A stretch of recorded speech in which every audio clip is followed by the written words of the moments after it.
আপনারা কারা কারা একা একা যখন নামাজ পড়েন, নফল হোক সুন্নত হোক বা ফরজ হোক, যখন নামাজ পড়েন প্রায় রাকাতে সূরা কুল হুয়াল্লাহ পড়েন কারা কারা? একটু হাত তোলেন তো। আচ্ছা, হাত নামান। খুশি হয়ে হাত তুলছেন, মনে করছেন প্রশংসা পাবেন।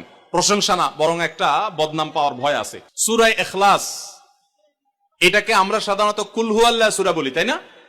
ইখলাস মানেটা কি? আমরা যেহেতু এই সূরাগুলো নামাজের মধ্যে সবচেয়ে বেশি পাঠ করি, ঠিক না বেঠিক? এই সূরাগুলো অর্থাৎ শেষের দিককার সূরাগুলো আমরা যেহেতু বেশি নামাজের মধ্যে পাঠ করি, এই সূরাগুলোর অর্থ যদি আমি জানি, ব্যাখ্যা যদি আমি জানি, তাহলে নামাজের মধ্যে মনোযোগ ধরে রাখা সহজ হবে। কারণ আপনি মুখে কি পড়তেছেন আপনি নিজে অর্থ বুঝেন না, মন্ত্রের মতো পাঠ করতেছেন। যদিও না বুঝে পড়লেও আপনি সওয়াব পাবেন, কিন্তু না বুঝে পড়লে তো আর এই কোরআনে আল্লাহ কি বলেছে এটা জানতে পারবেন না। না জানলে সে অনুযায়ী আপনি আমলও করতে পারবেন না। এজন্য আমাদেরকে বুঝতে হবে। এজন্য সূরা ইখলাস সম্পর্কে আমরা জানি। ইখলাস এই সূরার নাম, সূরার নাম হলো সূরাতুল ইখলাস বা ইখলাসের সূরা। ইখলাস শব্দের একটা অর্থ হলো পিওর করা, খাঁটি করা। তার মানে আমাদের ইবাদতটা শুধু আল্লাহর জন্য হবে, খাঁটি হবে, এখানে কোনো ভেজাল অন্য কারোর জন্য সেটা হবে না।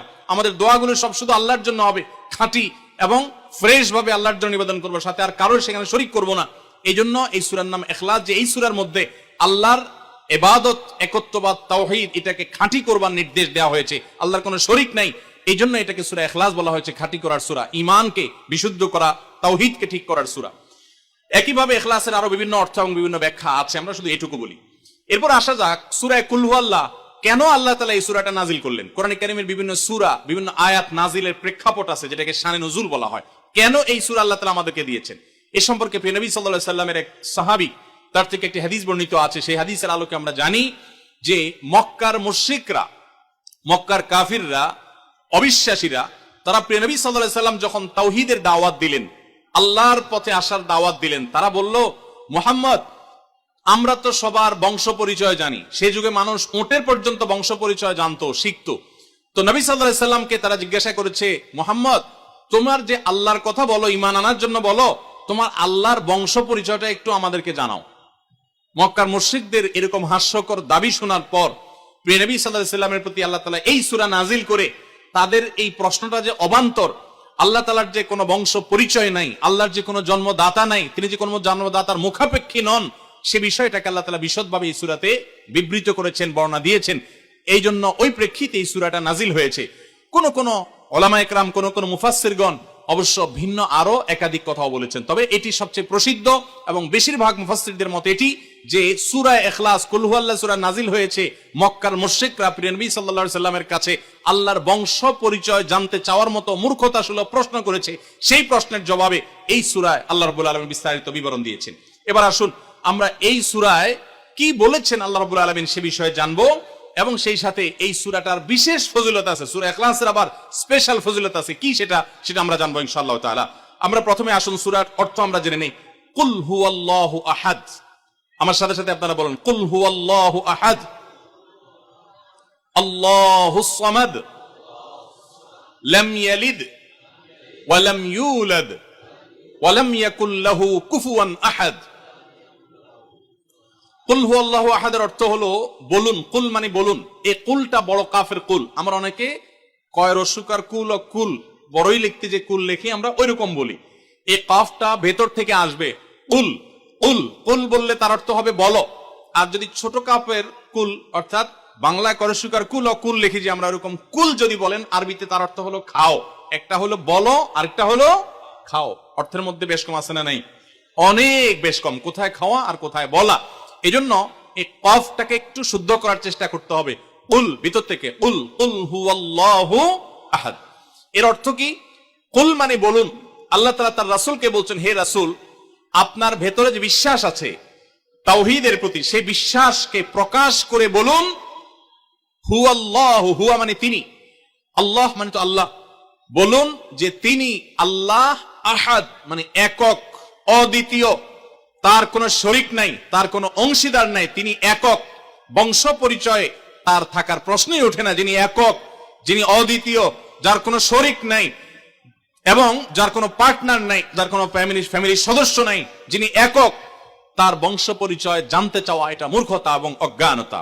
এই জন্য আল্লাহ রাব্বুল আলামিন জানিয়েছেন, কুল হুয়াল্লাহু আহাদ, বলে দিন তিনি আল্লাহ, যিনি একক, আল্লাহুস সামাদ, আল্লাহ হলেন সমাদ। সমাদ শব্দের অর্থ হলো যে তিনি হলেন সেই মহান সত্তা, সবাই যার কাছে মুখাপেক্ষী, তিনি কারোর কাছে মুখাপেক্ষী নন। সমাদ মানে হলো যিনি অমুখাপেক্ষী, যিনি কারো মুখাপেক্ষী না। পৃথিবীর সকল সৃষ্টি তার মুখাপেক্ষী, তিনি কারো মুখাপেক্ষী না। যেহেতু তিনি কারো মুখাপেক্ষী না, অতএব তার বাপেরও প্রয়োজন নাই, তার মায়েরও প্রয়োজন নাই, তার সন্তানের প্রয়োজন নাই, বন্ধুর প্রয়োজন নেই, তার কারোর কোনো প্রয়োজন নেই। সবার তাকে প্রয়োজন, কিন্তু তিনি কারোর কাছে মুখাপেক্ষী নন। আল্লাহুস সামাদ লাম ইয়ালিদ ওয়া লাম ইউলাদ, যেহেতু তিনি কারো মুখাপেক্ষী নন, এজন্য তিনি কাউকে জন্ম দেননি। ওয়া লাম ইউলাদ, এবং তাকেও কেউ জন্ম দেয়নি। যেহেতু তিনি কারো মুখাপেক্ষী না, এজন্য তার বাপ মারও প্রয়োজন নাই। আমরা দুনিয়াতে আসার জন্য বাপ মার মুখাপেক্ষী, বাপ মা ছাড়া আসতে পারি না। যেহেতু আল্লাহ কারো মুখাপেক্ষী নন, এজন্য তার কোনো জন্মদাতার প্রয়োজন হয়নি। ওয়া লাম ইউলাদ, এবং তিনি কাউকে জন্ম দেননি।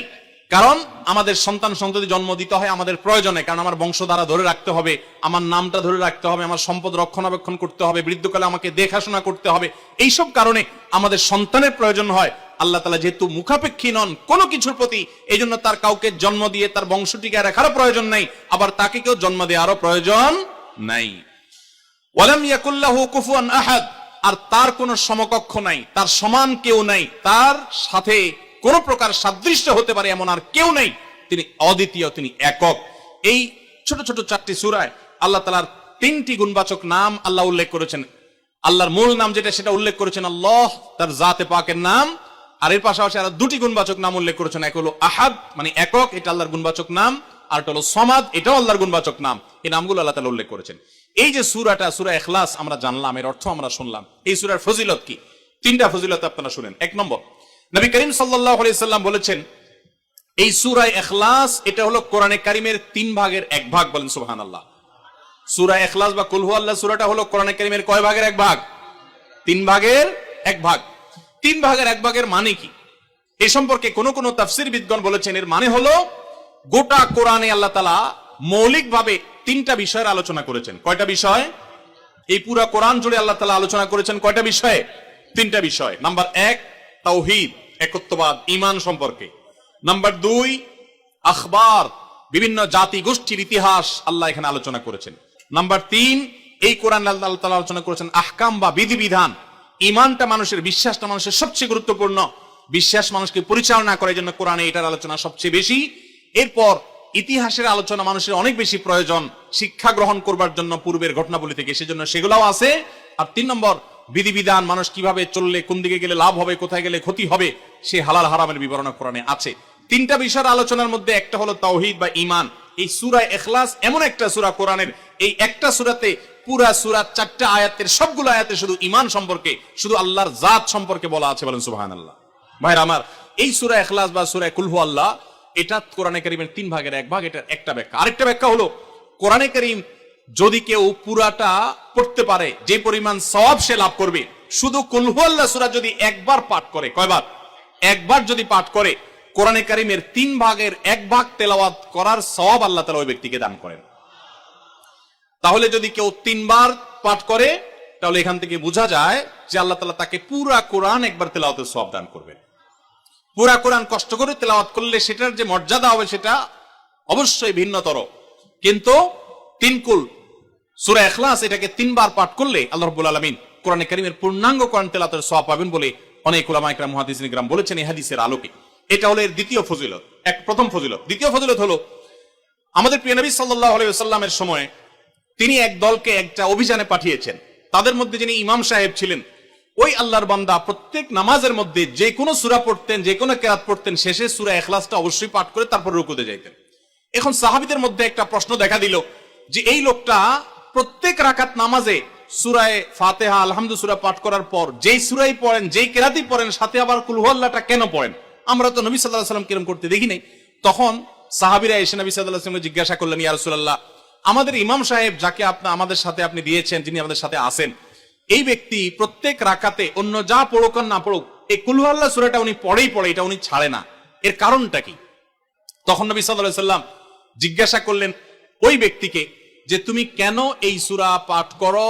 অবশ্যই অবধারিতভাবে সূরা ফাতিহা না প্রত্যেক রাকাতে ফিক্সড, অন্য কোন সূরা তো ফিক্সড না, তুমি অন্য যাই পড়ো সাথে প্রত্যেক রাকাতে কুল হুয়াল্লাহ দিয়ে শেষ করে তারপর রুকুতে যাও কেন?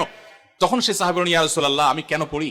কারণ কোরআনে কারিমে এই একটা সূরা, সূরা ইখলাস বা কুল হুয়াল্লাহ সূরাটা একমাত্র সূরা যেই সূরার শুরু থেকে শেষ পর্যন্ত সবগুলো আয়াতে শুধু আমার আল্লাহর কথা বলা আছে। কোরআনের অন্য কোন সূরা এমন নাই যেই সূরার শুরু থেকে শেষ পর্যন্ত পুরো সাবজেক্ট আগা টু গোড়া পর্যন্ত সবগুলো বিষয় সবগুলো আয়াতে শুধুমাত্র আল্লাহর পরিচয় দেওয়া হয়েছে, এমন আরেকটা সূরা নেই। যেহেতু এখানে শুধু আল্লাহর কথাই বলা হয়েছে, এই জন্য এই সূরাকে আমার অনেক বেশি পছন্দ হয়, এই জন্য এই সূরাকে অনেক বেশি আমি ভালোবাসি। আমার আল্লাহর আলোচনা এখানে, অন্যান্য সূরাতে কোথাও ইতিহাস, কোথাও হালাল হারাম, কোথাও বিধিবিধান, কোথাও অন্যান্য আলোচনা আছে, কিন্তু এই সূরা শুধু আমার আল্লাহর কথা বলা আছে। এই জন্য আল্লাহর মহব্বত এই সূরাকে আমি অনেক ভালোবাসি, কুল হুয়াল্লাহ সূরাকে। নবী করিম সাল্লাল্লাহু আলাইহি ওয়াসাল্লাম তখন বলেছেন, তোমার এই ভালোবাসার কারণে আমার কাছে ওহী আল্লাহ পাঠিয়েছেন যে আল্লাহ তাআলা তোমাকে স্পেশালি ভালোবাসেন। এবং অন্য বর্ণনায় আসছে নবী সাল্লাল্লাহু আলাইহি ওয়াসাল্লাম বলেছেন, হুব্বুকা ইয়্যাহা ইউদখিলুকাল জান্নাহ, তুমি এই সূরাকে যে ভালোবাসো, এই ভালোবাসার কারণে আল্লাহ তাআলা তোমাকে জান্নাতে প্রবেশ করাবেন, সে ওয়াদা করেছে। অতএব ভাইরা আমার, সূরা ইখলাস বা কুল হুয়াল্লাহ সূরাকে স্পেশালি আমরা মহব্বত করব, ঠিক আছে না ইনশাআল্লাহ? এই সাহাবীর পাশাপাশি মদিনায় আরেক সাহাবী, তিনিও ইমামতি করতেন এবং ইমাম হিসাবে দায়িত্ব প্রাপ্ত ছিলেন নবী সাল্লাল্লাহু আলাইহি ওয়াসাল্লাম তরফ থেকে, তিনিও একই কাজ করতেন। তার ব্যাপারে নবী সাল্লাল্লাহু আলাইহি ওয়াসাল্লামের একই রকমের জবাব দেওয়ার কথা আমরা হাদিস থেকে জানতে পারি। সেখান থেকে সূরা ইখলাসের মর্যাদা বোঝা যায়। আমরাও অনেকে সূরা ইখলাস প্রায় রাকাতে পড়ি, আছে না নাই? আপনারা কারা কারা একা একা যখন নামাজ পড়েন, নফল হোক, সুন্নত হোক বা ফরজ হোক, যখন নামাজ পড়েন প্রায় রাকাতে সূরা কুল হুয়াল্লাহ পড়েন? কারা কারা একটু হাত তোলেন তো। আচ্ছা, হাত নামান। খুশি হইয়া হাত তুলছেন, মনে করছেন প্রশংসা পাবেন। প্রশংসা না, বরং একটা বদনাম পাওয়ার ভয় আছে। হাতটা তোলাইছি আমি, আপনারা মনে করছেন সবসময় হাত তুললেই শুধু জিতা যায়। দেখেন, যারা সূরা ইখলাসকে মহব্বত করে, এই যে ঘটনা আমরা শোনালাম নবী সাল্লাল্লাহু আলাইহি ওয়াসাল্লাম, এটা জেনে যে আমার আল্লাহর আলোচনা আছে এই সূরায়, অন্য কোনো আলোচনা নাই, আল্লাহর পরিচয় উল্লেখ করা আছে, আল্লাহর বৈশিষ্ট্য এবং ক্ষমতার উল্লেখ আছে, সেই মহব্বতে যদি কেউ সূরা ইখলাসকে মহব্বতের সাথে ধীরে ধীরে পড়ে, তাহলে তো তিনি অবশ্যই আল্লাহর কাছে বিশেষ মর্যাদা পাবেন, ওই সাহাবীর মতো আল্লাহর ভালোবাসা পাওয়ার। তবে আমাদের বেশিরভাগ মানুষ কুল হুয়াল্লাহ সূরা দিয়ে নামাজ পড়ে নামাজ শর্ট করার জন্য, ঠিক না বেঠিক? তাহলে এবার যদি আমি বলি কারা কারা নামাজ সংক্ষেপ করার জন্য কুল হুয়াল্লাহ সূরা দিয়ে নামাজ পড়েন, তাহলে দেখা যাবে হাত ওগুলো আবার উঠছে।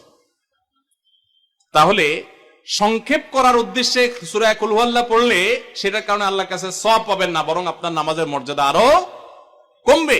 নামাজ কি সংক্ষেপে করতে হয় না লম্বা সময় নিয়ে করতে হয়? আমরা খাওয়াটা খুব ধীরে সুস্থে খাই, ঘুমটা খুব ঠান্ডা মাথায় যাই, কাজ কাম খুব ঠান্ডা মাথায় করি, শ্বশুর বাড়ি গেলে খুব আস্তে ধীরে যাই, সব কাজগুলো আমরা ধীরে সুস্থে করা পছন্দ করি। শুধু নামাজের বেলা আসলে, জিকির তসবির বেলা আসলে আমরা 4G 5G গতিতে, তুফান মেইলের গতিতে যত তাড়াতাড়ি সম্ভব করার চেষ্টা করি। সব জায়গায় গতি ভালো না, মোবাইলের নেট স্পিডের গতি ভালো বুঝলাম, কিন্তু তেলাওয়াত যে যত ধীরে ধীরে করবে, নামাজ যে যত আস্তে আস্তে পড়বে, আপনি মসজিদে লক্ষ্য রাখবেন, আপনার মসজিদে যেই লোকটার নামাজে সবচেয়ে বেশি সময় লাগায়, যেই লোকটার 2 রাকাত নামাজে সবচেয়ে বেশি সময় ব্যয় করে, আপনি নিশ্চিত ধরে নেবেন এই লোকটার নামাজি হিসাবে তত আল্লাহর কাছে প্রিয় এবং শ্রেষ্ঠ। অতএব সময় নিয়ে নামাজ পড়বো তো ইনশাআল্লাহ।